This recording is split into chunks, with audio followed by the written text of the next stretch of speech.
Welcome from Brookline Booksmith in Brookline, Massachusetts, in the United States. We are humbled to have you here at this special gathering of renowned local and international writers who are reading today in support of the Edward Said Libraries in Gaza. Each has selected a brief reading as a meditation and consideration on our current moment. We hope you find meaning and ballast in their words as we focus on our shared humanity, the urgency of literature, the necessity of freedom for learning, and the books that give us glimpses into each other's hearts and lives. The Edward Said Libraries, the first English language libraries in the region, were founded by poet Mosab Abu Toha, who reads with us today. Until recently, the two locations have been a precious window into a broad world of literature made readily accessible to the people of Gaza. It has always been our mission to send books where they need to go. Today, we are fundraising for these libraries via the link in the live stream description and on your Eventbrite registration page. Brookline Booksmith will use 100% of your donations to purchase books for the library's collections when the time for rebuilding comes, with the wish that they will bring joy to the library's many patrons. We are so thankful to everyone choosing to read with us today. As always, we dream of a world where literature and culture are protected and accessible to all people. I now welcome Askold Melnyczuk to begin the readings. Thank you so much, Lisa. Good afternoon, everyone. I'd first like to thank the Brookline Booksmith, everyone there, for demonstrating their faith in the power and importance of books, art, and literature to bring us together, something that's especially key in a time of crisis. And of course, thanks to all the writers and viewers from around the world joining us today. Above all, thanks to Mosab Abu Toha. When I met Mosab a few days after his arrival at Harvard, I encountered a young man. He was 26, I believe, and already the father of two, with a third child on the way.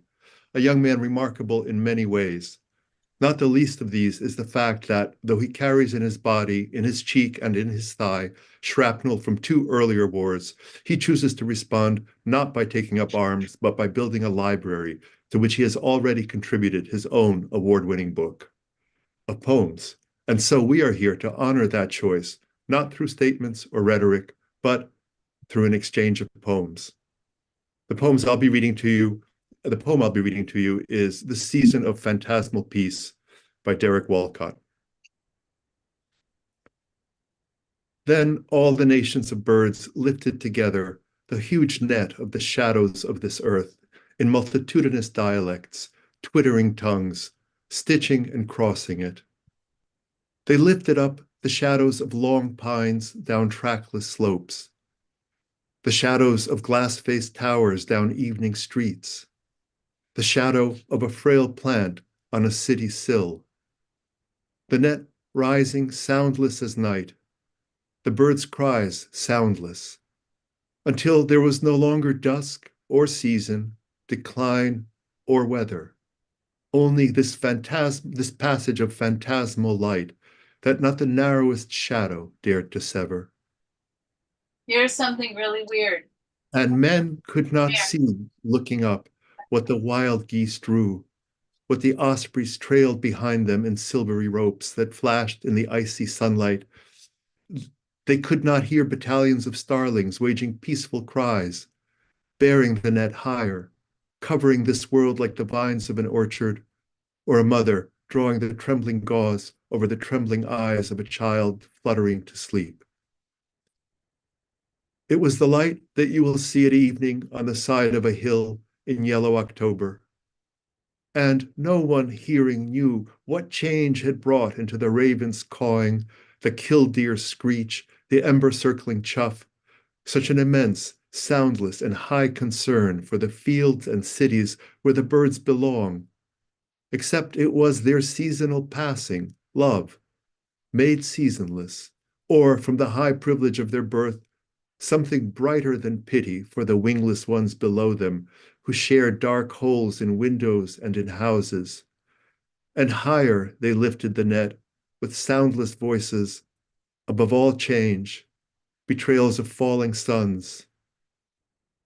And this season lasted one moment, like the pause between dusk and darkness, between fury and peace. But for such as our earth is now, it lasted long. Thank you.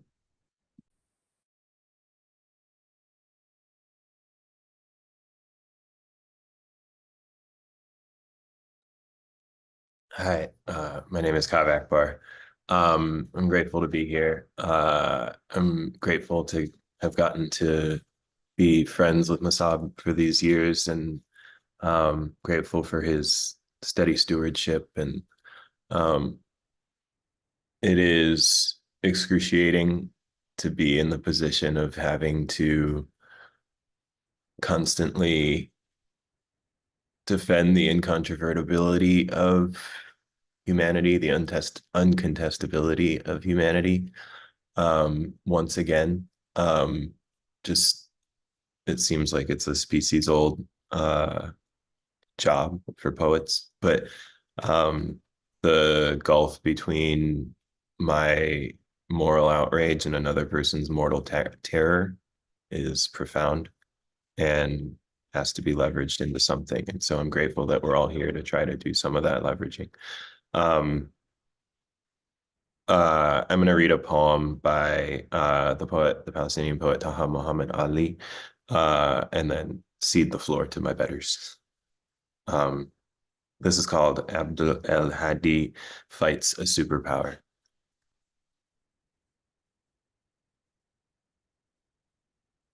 In his life, he neither wrote nor read. In his life, he didn't cut down a single tree, didn't slit the throat of a single calf. In his life, he did not speak of the New York Times behind its back, didn't raise his voice to a soul except in saying, "Come in, please, by God, you can't refuse." Nevertheless, his case is hopeless, his situation desperate. His God-given rights are a grain of salt tossed in the sea. Ladies and gentlemen of the jury, about his enemies, my client knows not a thing. And I can assure you, were he to encounter the entire crew of the aircraft carrier Enterprise, he'd serve them eggs, sunny side up, and labneh fresh from the bag.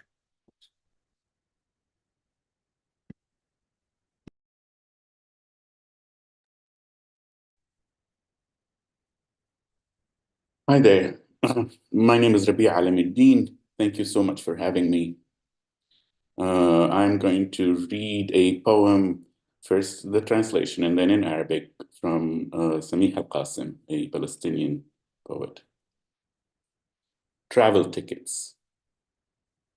Translated by A.Z. Foreman. Travel tickets.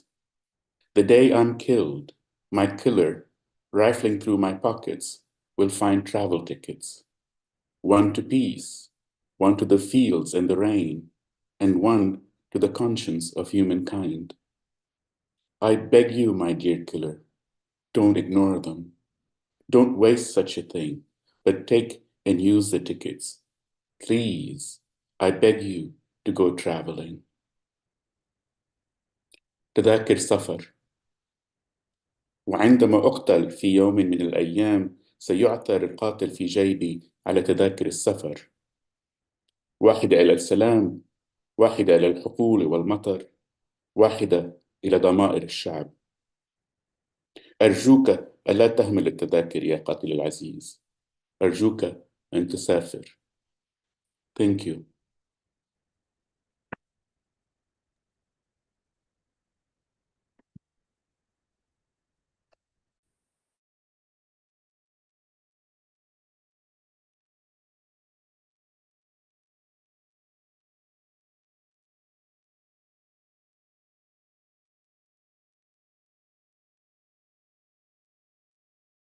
Thank you all for being here, for being fires lighted in the darkness of this murderous time. We are here to rebuild a library, book by book. I will read poems by Mahmoud Darwish. Let us return his books along with all others to the Edward Said Library in Gaza City. Palestine. This land gives us all that makes life worth living. April's blushing advances, the aroma of bread at dawn. A woman's haranguing of men, the poetry of Aeschylus, love's trembling beginning. Moss on a stone, mothers dancing on a flute's thread, and the invader's fear of memories. This land gives us all that makes life worth living. September's rustling end, a woman keeping her apricots after 40, an hour of sunlight in prison, clouds reflecting swarms of insects, a people's applause for those who laugh at their erasure, and the tyrant's fear of songs. This land gives us all that makes life worth living. Earth, mother of all beginnings and endings. She was called Palestine, and she is still called Palestine. Earth, because you are my earth, I deserve life. Think of others. As you prepare your breakfast, think of others. Do not forget the pigeon's food. As you conduct your wars, think of others. Do not forget those who seek peace. As you pay your water bill, think of others, those who are nursed by clouds. As you return home to your home, think of others. Do not forget the people of the camps. As you sleep and count the stars, think of others, those who have nowhere to sleep. As you liberate yourself in metaphor, think of others, those who have lost the right to speak. As you think of others far away, think of yourself. Say, if only I were a candle in the dark.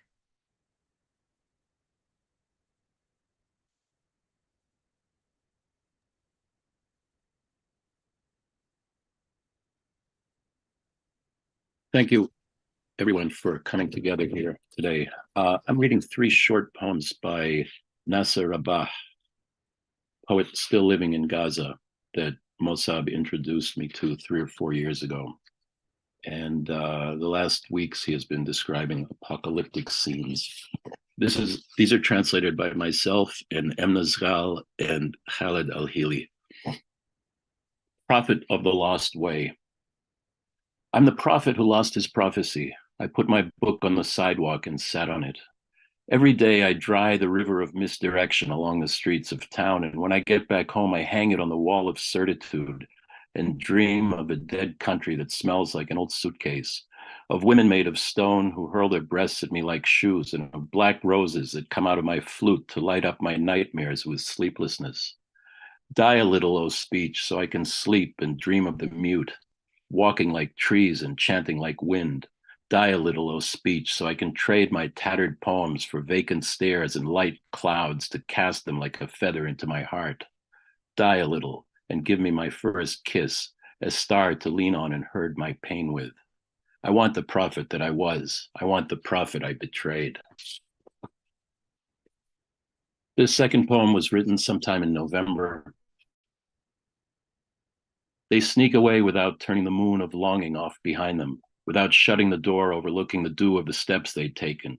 They don't drink water to know how to return to water. They head towards an evening, leaning its face against the hand of absence, lucid about the business of leaving and overcome by tears. They're statues of flesh and blood, frowning, smiling, however we want to see them. They tear their dreams down, put hours on, and sneak away, leaving heaps of seed on the traps of memory for the birds of our nagging wish to blame, not looking behind the time and take shade in another where no eyes smile or cry. And this one is from just a week ago, untitled December 30th. And a day goes by in tanks, and the sky a festival of kids flying kites, and blood flowed behind a panting car. And a day goes by in the plains, and the tent of the displaced makes a bet with time. Winter is late. And a day goes by and the snipers and the market itself has no salt. So I said, no worries, the merchants have plenty of sadness. And a day goes by in artillery, but my neighbor's funeral passes along slowly. Why rush at a time like this? And a day goes by in the newscasts, and when the evening came, it was joyous to find us all there with none missing except the house. Thank you.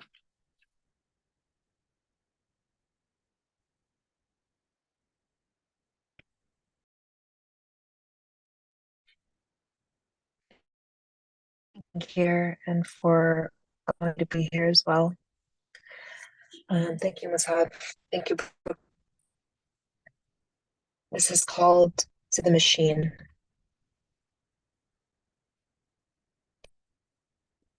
Is this by a country? This mouth crowded with teeth. This house, another house like a coat. This white sheet. This white short.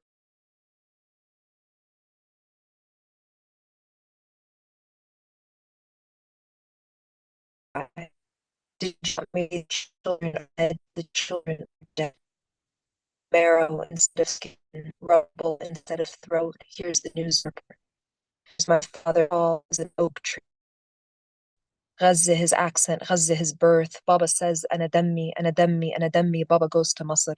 Baba goes to Beirut. Baba hasn't been back in 55 years. What's the expiration date on native?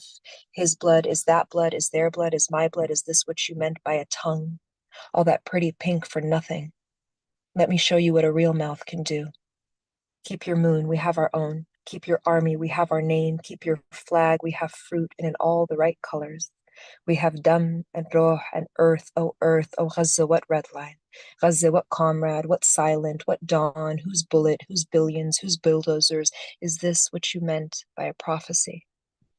That you were promised a boneyard, a machine that would know only how to love itself, heed only its own voice, worship only its own altar. Is this what you meant by a birthright?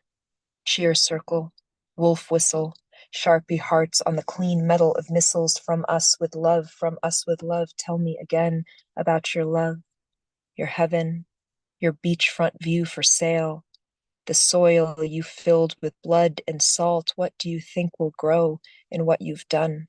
What gardens, what crops, what poets left to speak of what God? Is this what you meant by a nation? This child split like a peach, this braid in one hand, this skull, this newborn without air. Let me show you what a daughter can do.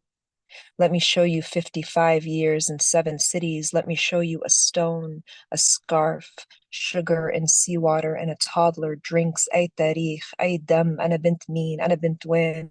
What notch on what tree, what stitch on what map? Is this what you meant by holy? Let me show you what a memory can do. Gaza on every mailbox, Gaza on every ballot, Gaza a life, Gaza a courtroom, a memo, a pulse, Gaza every lung, every street, every city. Ya Ruh, Ya Dam, is this what you meant when you said we'd forget? Gaza, what mend? Gaza, what grove? Gaza, what bones? What bones? What bones? Thank you.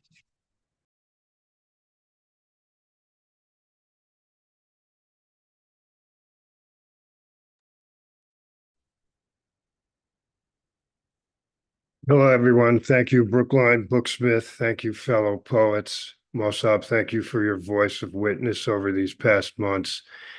I also just want to acknowledge my own feeling of happiness that American higher education has played a positive role in your career as a poet, Mosab, and that my friends Bruce Smith and Askold Melnyczuk, among others, have been mentors to you. Your courage is inspiring. I'd like to read a poem of mine from my recent book. The poem is called Fig. The body wasn't meant to be covered in shame. Fresh or dry, I sucked your seeds in winter and summer after dinner. I've no idea why Jesus cursed you, because a drought had done you in. Your self-pollinating powers averted every curse, no matter what the text says. Once I picked a few of you off a tree outside of Aleppo. Tawny, purple skin, fleshy sex sack, honey. Sunsets came over you, gauzy pink hanging there like fragonard wisps, or gooey dew on perfect mornings, waiting to be picked for slake and a sure view of the horizon.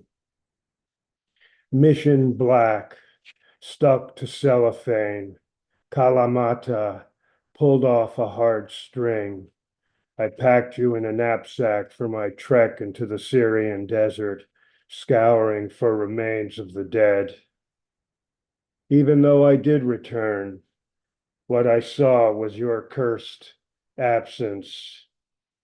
At sunset, I chewed on you, back under the flag of a torn nation, walking toward the hotel, dinner clatter in earshot. I couldn't use your leaf to cover over anything.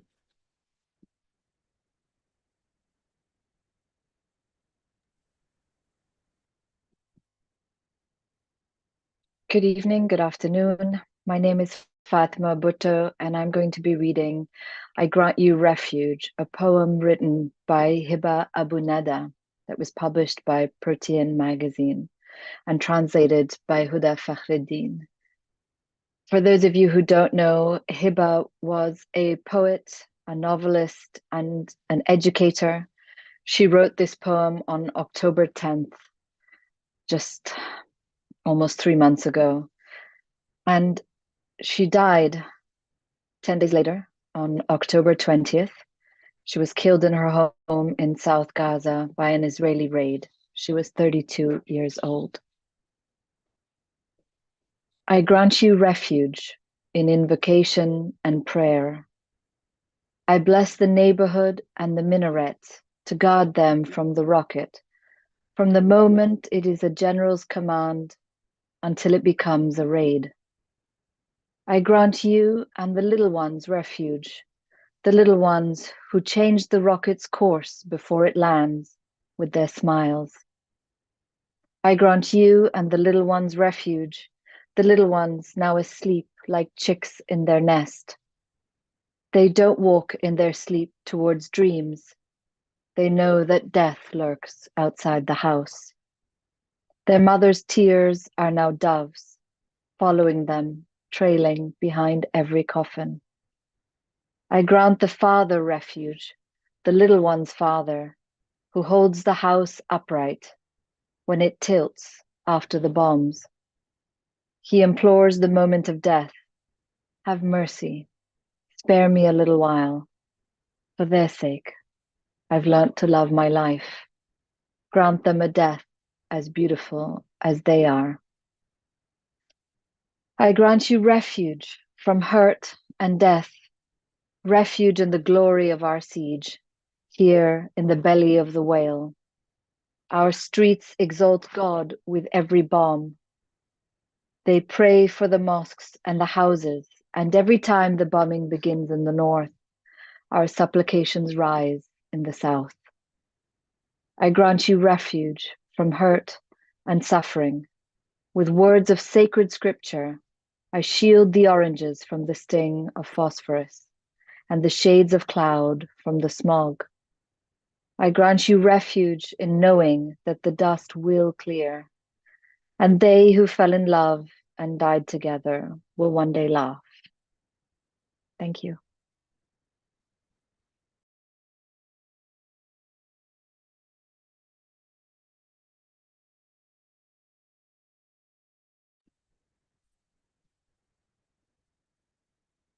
I will be reading by Mahmoud Darwish a poem he wrote in 2002 during another siege, and it is called A State of Siege 2002. Under siege, life is the moment between remembrance of the first moment and forgetfulness of the last. Here, under the mountain of smoke on the threshold of my home, time has no measure. We do what those who give us the ghost do. We forget our pain. There is no Homeric echo here. Myths come knocking on our door when we need them. There is no Homeric echo here, only a general looking through the rubble for the awakening state concealed within the galloping horse from Troy. The soldiers measure the space between being and nothingness with field glasses behind a tank's armory. We measure the space between our bodies and the coming rockets with our sixth sense alone. You there by the threshold of our door, come in and sip with us our coffee, and maybe even feel that you are human, just as we are. You there by the threshold of our door, take your rockets away from our mornings, and maybe then feel secure and almost human. We may find time for relaxation and fine art. We may play cards and read our newspapers, catching up on the news of our wounded past. And we may look up our star signs in the year 2002. The camera smiles to those born under the sign of the siege. I rack my head, but uselessly.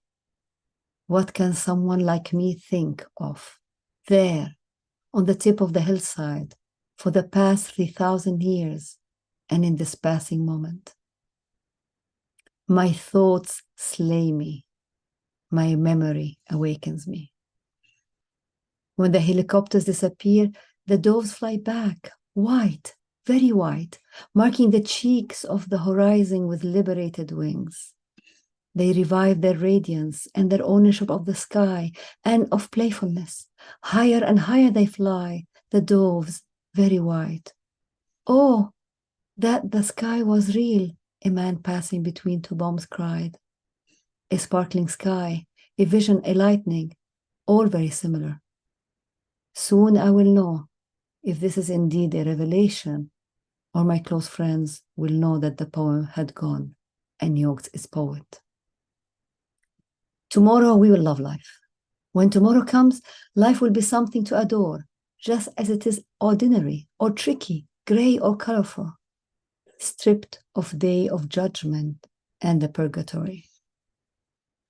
To a killer I say, if you reflected upon the face of the victim you slew, you would have remembered your mother in the room full of gas.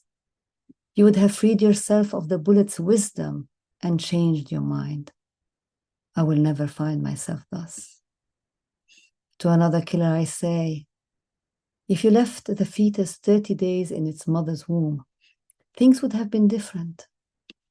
The occupation would be over and this suckling infant would forget the time of the siege and grow up a healthy child, reading at school with one of your daughters the ancient history of Asia.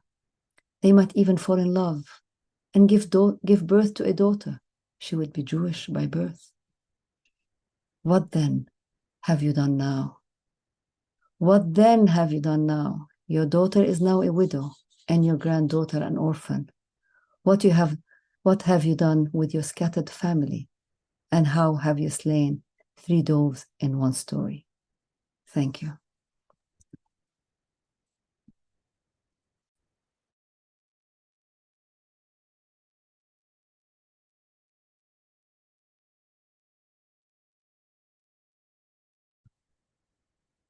I'm going to read a poem.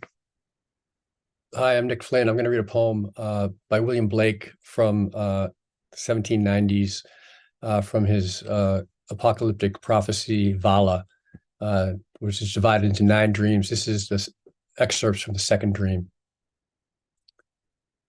The children of man stood on the infinite earth and saw these visions in the air. In waters and in earth beneath, they cried to one another, "What are we, terrors to one another?" They cried, "Our beauty is covered over with clay and ashes, and our backs furrowed with whips, and our flesh bruised with the heavy basket." But many stood silent and busied in their families, and many said, "We see no visions in the darksome air." Now my left hand I stretch to earth beneath and strike the terrible string. I have planted a false oath in the earth. It has brought forth a poisoned tree. I have chosen the serpent for a counselor and the dog for a schoolmaster to my children. I have blotted out from light and living the dove and nightingale, and I have caused the earthworm to beg from door to door. I have taught the thief a secret path into the house of the just. I have taught pale artifice to spread his nets upon the morning. My heavens are brass, my earth is iron, my moon a clod of clay. Sun, a pestilence burning at noon, and a vapor of death in night. What is the price of experience? Do men buy it for a song, or wisdom for a dance in the street? No, it is bought with the price of all that a man hath, his house, his wife, his children. Wisdom is sold in the desolate market when none come to buy, and in the withered field where the farmer plows for bread in vain. It is an easy thing to triumph in the summer's sun, and in the vintage, and to sing on the wagon loaded with corn. It is an easy thing to talk of patience to the afflicted, to speak the laws of prudence to the houseless wanderer, to listen when the hungry ravens cry in wintry season, when the red blood is filled with wine and with the marrow of lambs. It is an easy thing to laugh at wrathful elements, to hear the dog howl at the wintry door, the ox in the slaughterhouse moan. The fading cry is ever dying. The living voice is ever living in its inmost joy. The wondrous work flow forth like visible out of the invisible. What is within, now seen without. Arise, you little glancing wings, and sing your infant joy. Arise and drink your bliss, for everything that lives is holy.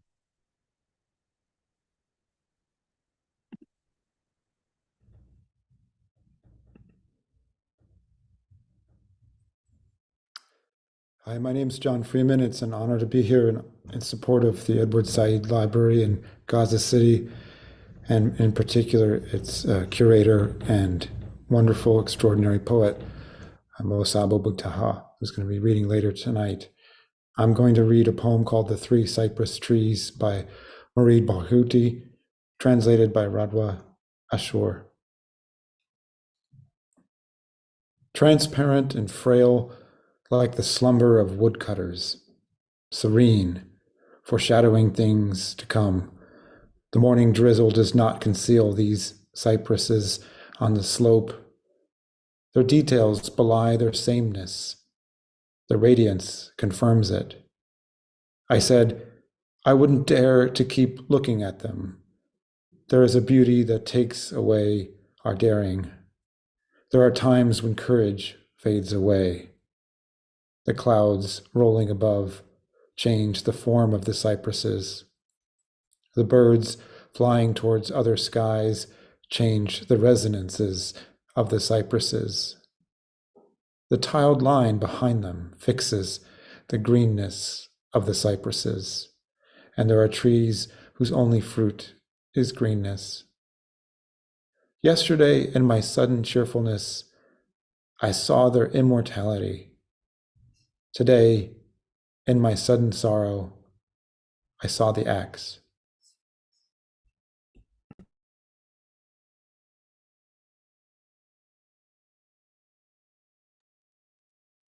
Hi, my name is Rue, and I'm going to be reading 3 short poems. The first 2 are not mine, but the last is not mine either in some ways.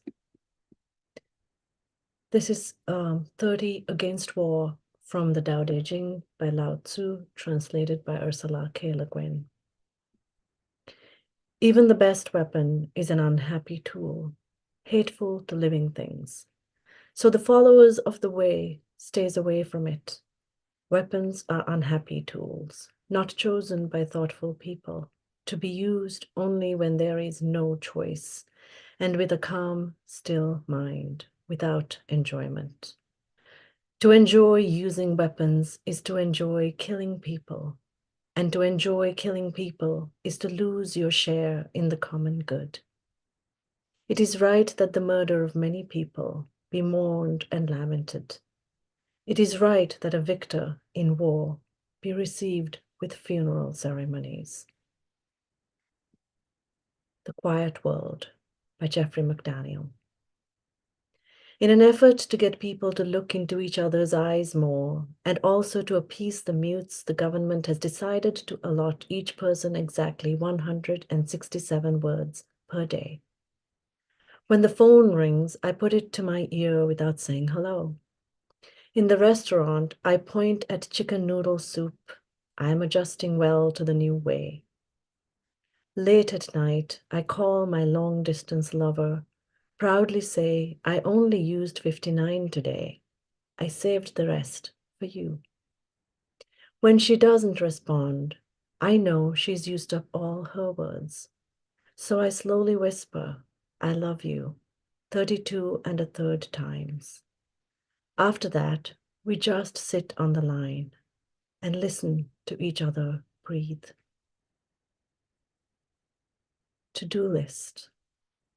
Palestine is a sacred place. Visit. The hills where the old scrolls were found. Visit. The disappear underneath the sacred mosque. Visit. The old rose-colored steps inside the town. Carry the last coin that will buy you nothing.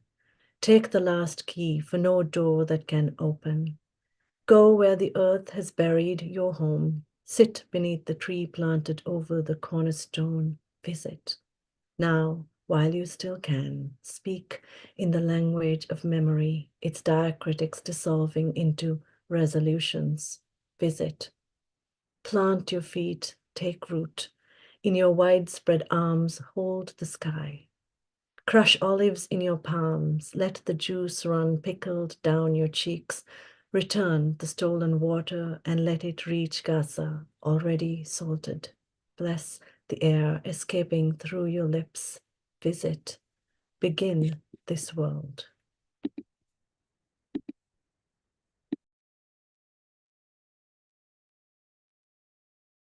Eve, hello to you from Ireland. This is an honor. This is an honor to be in this company. And just before we joined you, there was a beautiful moment when Mosab spoke to the rest of us prophetically about a time when we would meet again in a better time and in a better place and read our poems in Gaza. So I would like to read these two very short poems of mine for him and for anyone who lives in the shadow of violent death. The first of these is like a telegram. It's called Stop. Today I bury my child. Stop. And it was you who killed my child. Stop. I know that he wasn't the target. Stop. But that doesn't make him any less killed. And you say that these things have context. Stop. I have walked all around the context. Stop. I have tried unfamiliar angles. Stop. And they don't make him any less killed. And you say, what should we do? Tell me. Stop. And I say, don't murder my child. Stop. Walk as far away from that as you can. Stop. Move forward away from that thing. Stop. And you say, you are just like me. Stop. That we do and we feel the same things. Stop. I know what you mean, but we don't. Stop. For today, you don't bury your child. Stop. And this second poem is very, very recent, and I don't, even know that the music of it has settled, but it's 6 lines, and I'll read them to you anyway. And it's called A Soldier Enters a Silenced Home. Nothing prepared my unit for what we saw. Nothing in our training or our songs. Nothing that we'd heard or overheard. Nothing we'd been told or had conjectured. Nothing had foreseen what we would face in the murder we encountered in that place. Thank you.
Well, I'm Fanny Howe, and I'm going to read a poem from a collection that came out in the year 2000. And it was written by two sisters who were imprisoned in Buchenwald during the war. One of them was 15 years old, and she wrote this poem. To our professors, you taught us to strive for perfection, to live up to the words of prophets and poets, to shun mediocrity. You taught us to seek the truth in certain ideas, taught us to love the magic of language, to express our awe at the universe. You charmed us with stories of heroes, history, myth, until the holy revolution, equality, fraternity, danced before our eyes. But with a certain word, humanist, and another, genius, you also ensured our suffering. How? We had no defense against the world in front of us.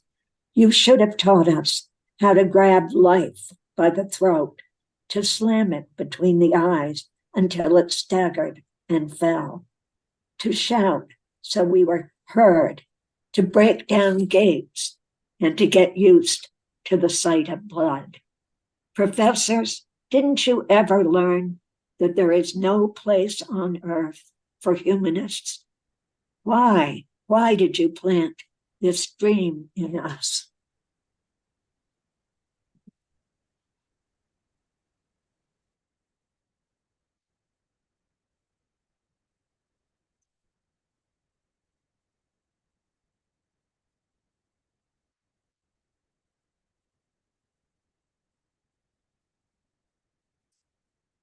Hi, I'm very happy to be here. I'm Hajin, and it's a great honor to be in the company of these poets for this occasion.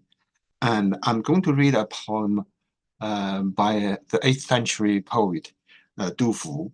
And in a way, this is an obscure poem in his corpus.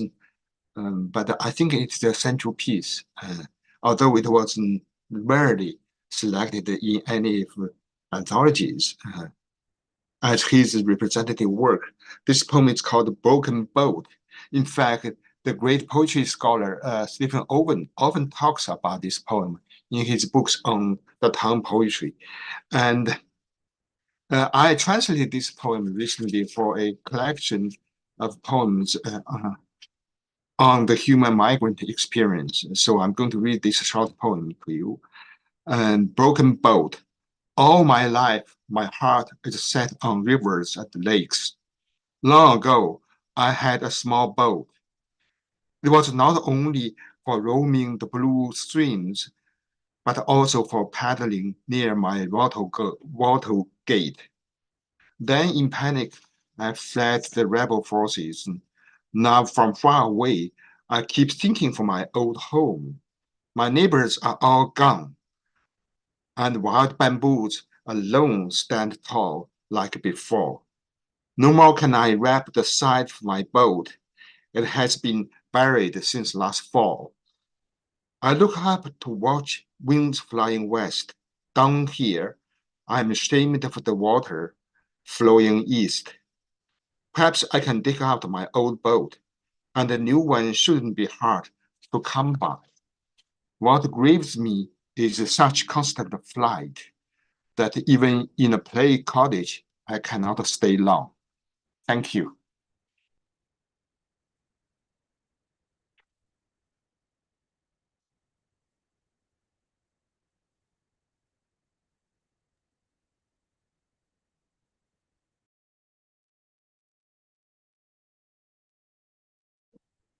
Hello, my name is Canisia Lubrin.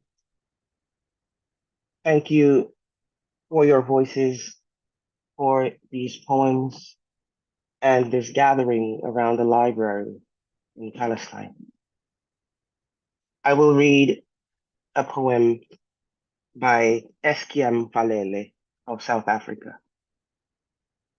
This is called A Poem, and Eskia dedicated the poem for all the victims of racist tyranny in Southern Africa.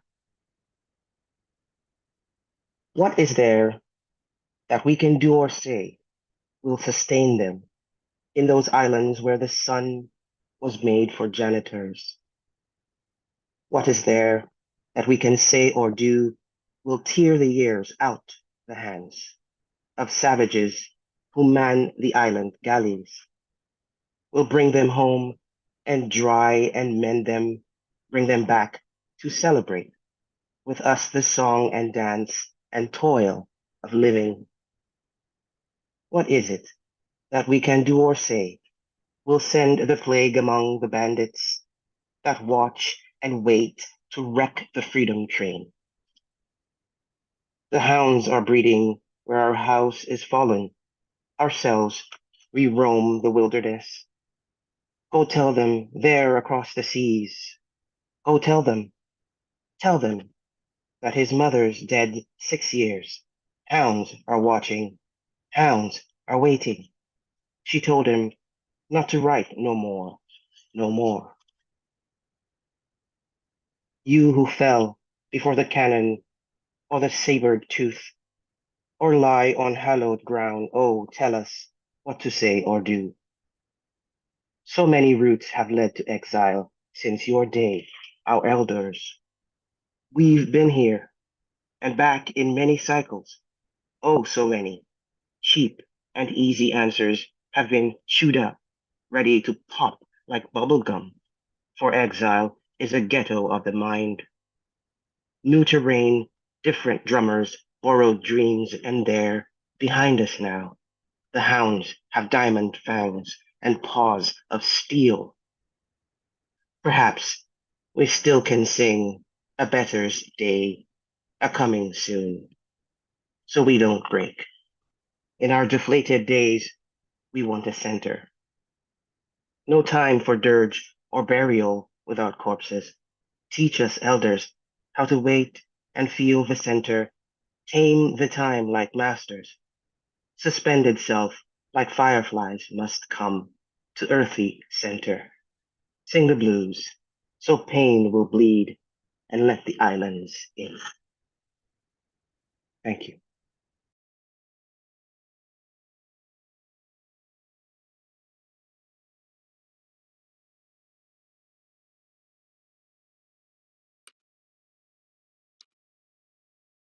Yeah, am I next? I'm confused by the order now.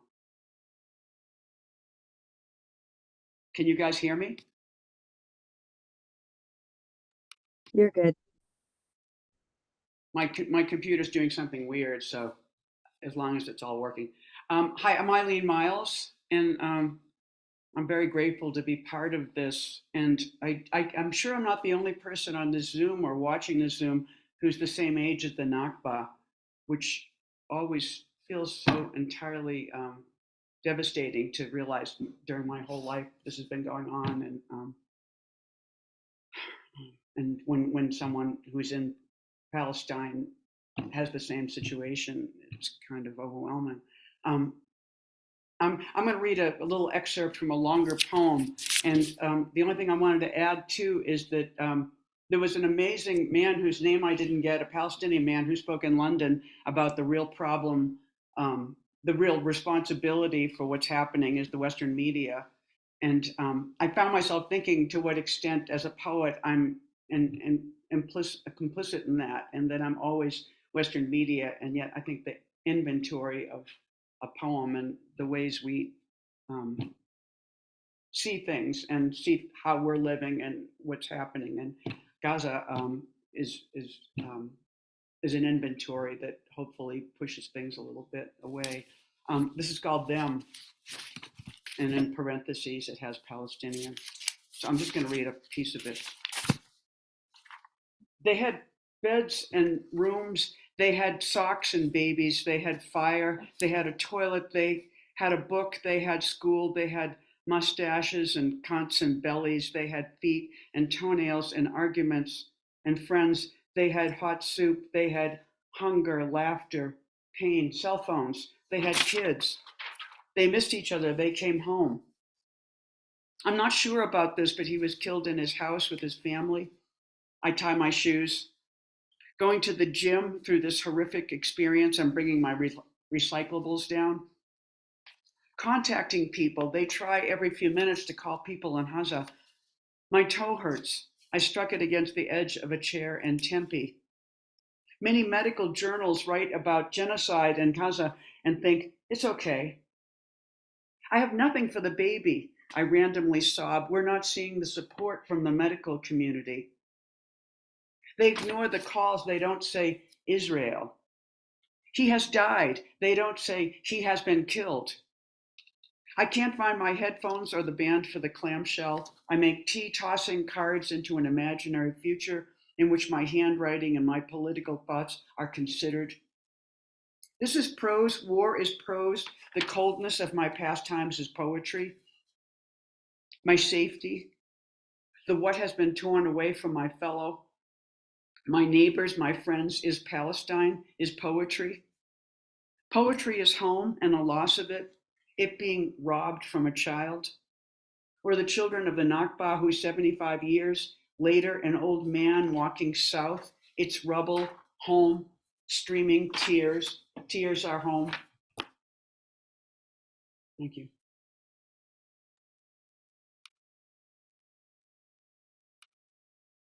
Hi, everyone. I'm Viet Nguyen, and it's an honor to be here. I'm going to be reading a poem from the poet Ghassan Zaktan from his book, The Silence That Remains, Selected Poems 1982 to 2003, translated by the poet Fadi Judah. The poem's title is Also the House. Near the camp was a river, and in our house were absentees and hands that will one day wake us in vain. I had just turned 7 while he was sitting in the shade, ironing his clothes, the blue jacket sagging over his shoulders. I paid no attention to the road or the 3 steps and didn't notice the carpet.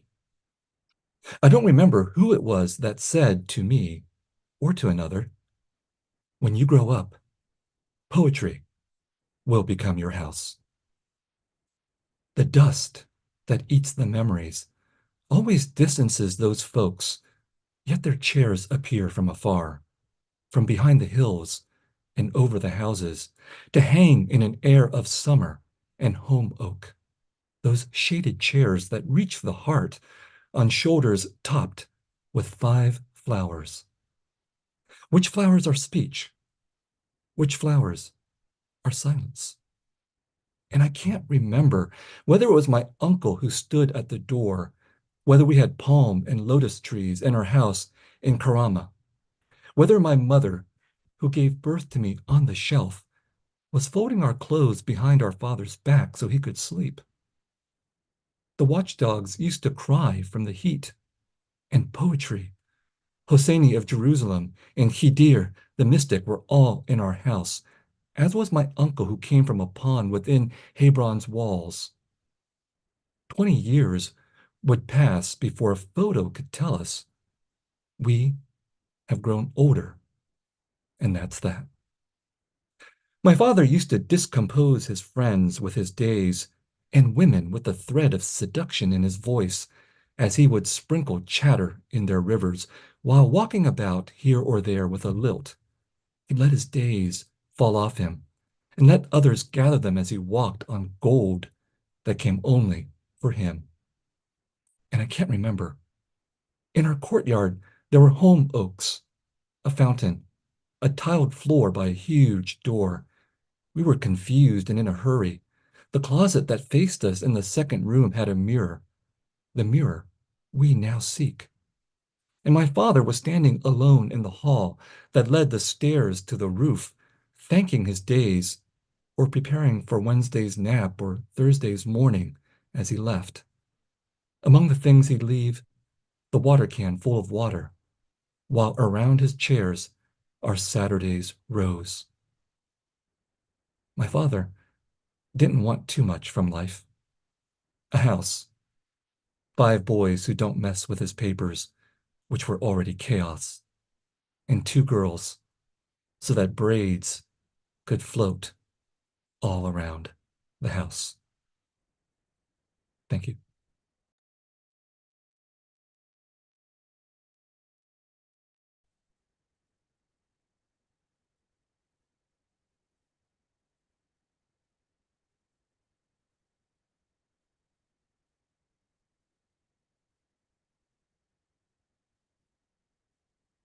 Hi, everyone. I'm Lloyd Schwartz. I'm going to read 2 translations. Very honored and grateful to be part of this group and for this cause.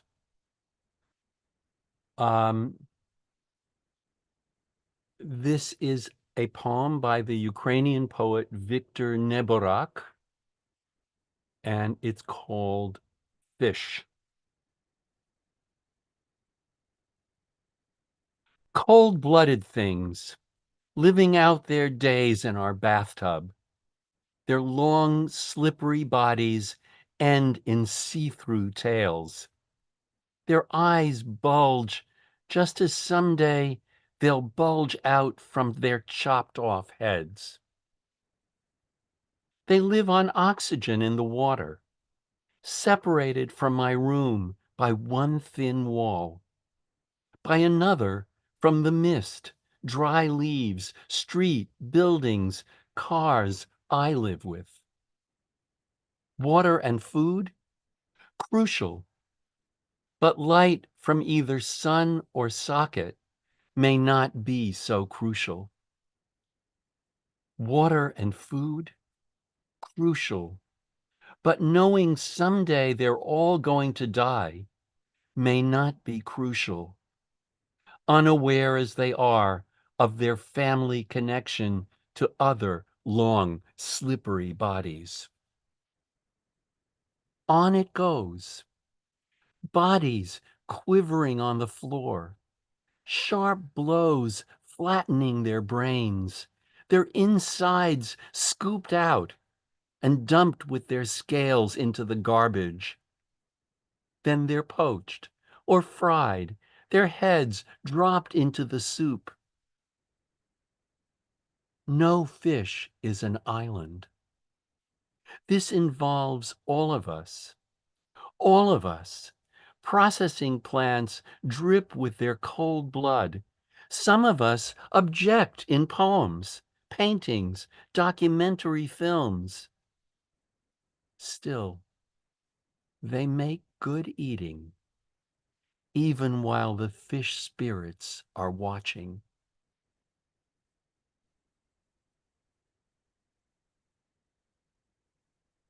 And the other poem I'm going to read is by the Hungarian poet Attila József, The Gardener's Song. In a garden of my own making, the trees and I will soon be waking. Shyly I'll while away the hours, planting seeds and tending flowers. And so I'll sow, and so I'll reap, planting, planting in my sleep. So what if all the flowers are weeds? Don't all of us derive from seeds? I'll drink my milk and smoke my pipe till even my good name gets ripe. If danger's lurking all around, I'll plant myself inside the ground. We need this, east and west. We know this, know what's for the best. And if the world's too, I'll plant a flower on its grave. Thank you.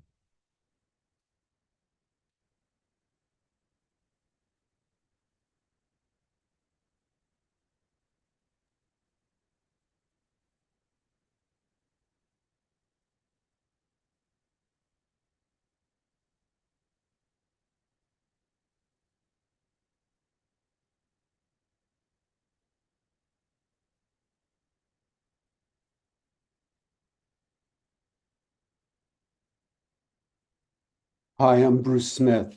I'm honored to be here. Thanks to the Brookline Booksmith, and happy to see Mosab alive.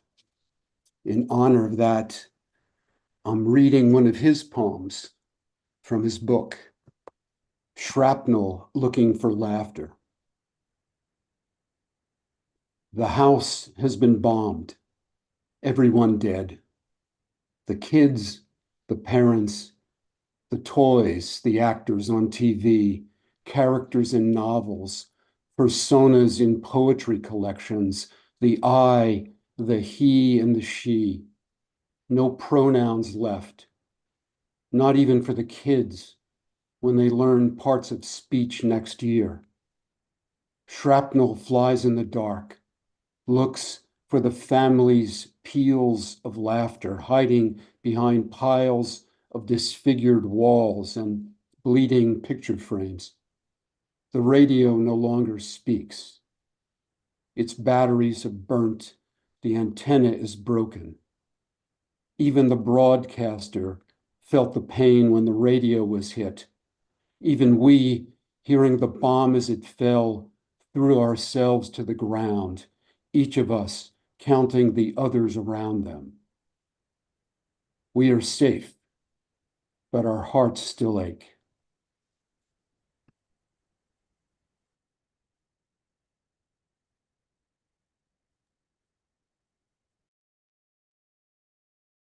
Hi, everyone. My name is Shuchi Saraswat, and I helped organize today's gathering.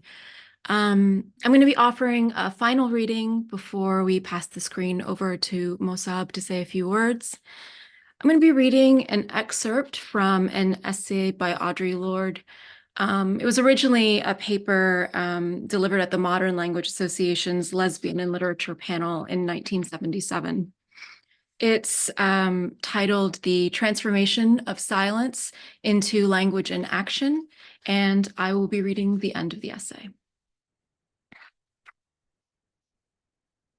Each of us is here now because in one way or another, we share a commitment to language and to the power of language and to the reclaiming of that language, which has been made to work against us.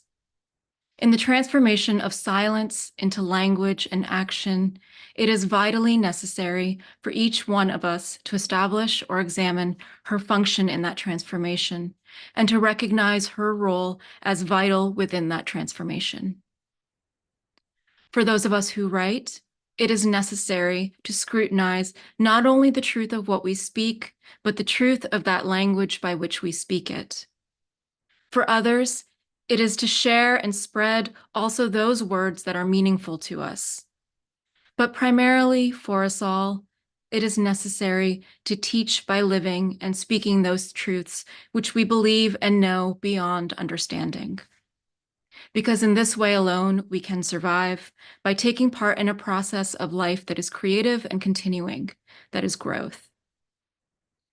And it is never without fear of visibility, of the harsh light of scrutiny and perhaps judgment, of pain, of death.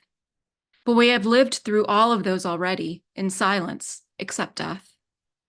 And I remind myself all the time now that if I were to have been born mute or had maintained an oath of silence my whole life long for safety, I would still have suffered and I would still die. It is very good for establishing perspective. And where the words of women are crying to be heard, we must each of us recognize our responsibility to seek those words out, to read them and share them and examine them in their pertinence to our lives. That we not hide behind the mockeries of separations that have been imposed upon us, and which so often we accept as our own. For instance, I can't possibly teach Black women's writing. Their experience is so different than mine. Yet how many years have you spent teaching Plato and Shakespeare and Proust? Or another, she's a white woman and what could she possibly have to say to me? Or, she's a lesbian, what would my husband say? Or my chairman? Or again, this woman writes of her sons and I have no children. And all of the other endless ways in which we rob ourselves of ourselves and each other. We can learn to work and speak when we are afraid in the same way we have learned to work and speak when we are tired. For we have been socialized to respect fear more than our own needs for language and definition. And while we wait in silence for that final luxury of fearlessness, the weight of that silence will choke us. The fact that we are here and that I speak these words is an attempt to break that silence and bridge some of those differences between us. For it is not difference which immobilizes us, but silence. And there are so many silences to be broken. Thank you.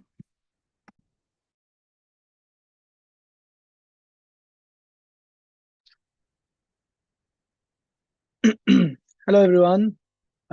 This is Mosab Abu Toha, I'm talking to you from Cairo, a few hours by car from Gaza, a place that seems to be very far from me and very close to me. While we are reading these beautiful poems, and which are statements at the same time, we should keep in mind that many other poets in Gaza have either been killed or have been gone missing, or they are wounded right now. Many people have lost their lives, lost their houses, lost their libraries, and there are many stories that we are going to hear after this war, this genocide ends. And I'd like to read today, after thanking every one of you.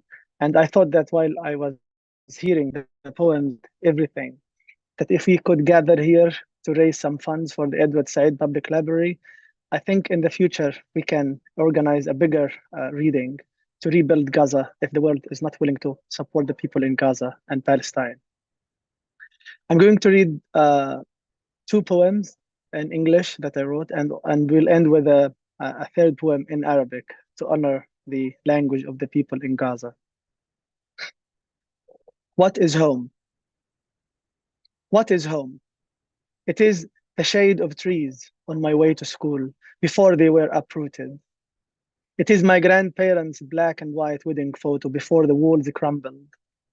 It is my uncle's prayer rug, where dozens of ants slept on wintry nights before it was looted and put in a museum. It is the oven my mother used to bake bread and roast chicken before a bomb reduced our house to ashes. It is the cafe where I watched football matches and played. My child stops me. Can a four-letter word hold all these?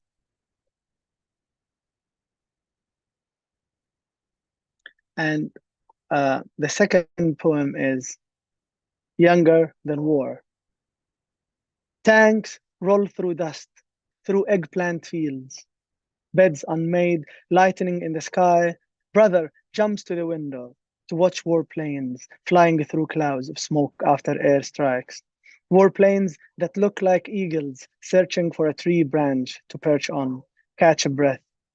But these metal eagles are catching souls in a blood-bone soup bowl. No need for the radio. We are the news. Ants' ears hurt with each bullet fired from wrathful machine guns. Soldiers advance, burn books, some smoke rolled sheets of yesterday's newspaper, just like they did when they were kids. Our kids hide in the basement, backs against concrete pillars, heads between knees, parents silent. Humid down there, and the heat of burning bombs adds up to the slow death of survival.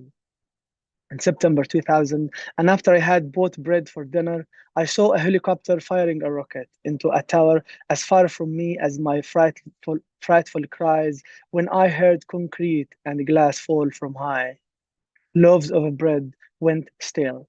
I was still 7 at the time. I was decades younger than war, a few years older than bombs. And just before I moved to the Arabic poem, I wrote this today, and this speaks about how the people and the poets in Gaza feel. My poems are my tears. We don't die as long as our poems are recited on the beaches and sung by the birds.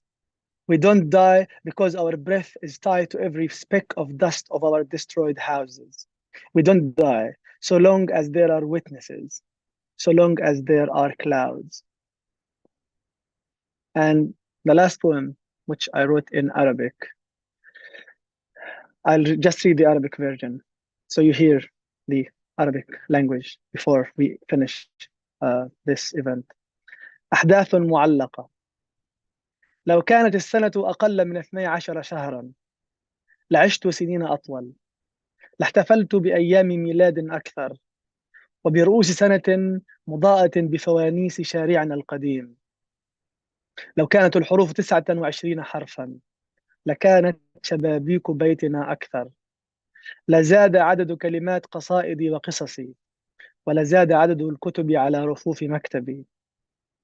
لو كانت الفصول 5 لرأيت الأرض بشكل أفضل، ولكان للزهور ألوان جديدة، لربما ألوان سأسميها عطلوتو، مربتون، أورارد، وزحشتري. لو كانت الجهات 5 لوجدت وطني، لوجدته يبني نفسه بعلمه ويركب حروف اسمه من حرف واحد ويعزف نشيده من كل حجر يسقط على وتر الغبار. Thank you. شكرا.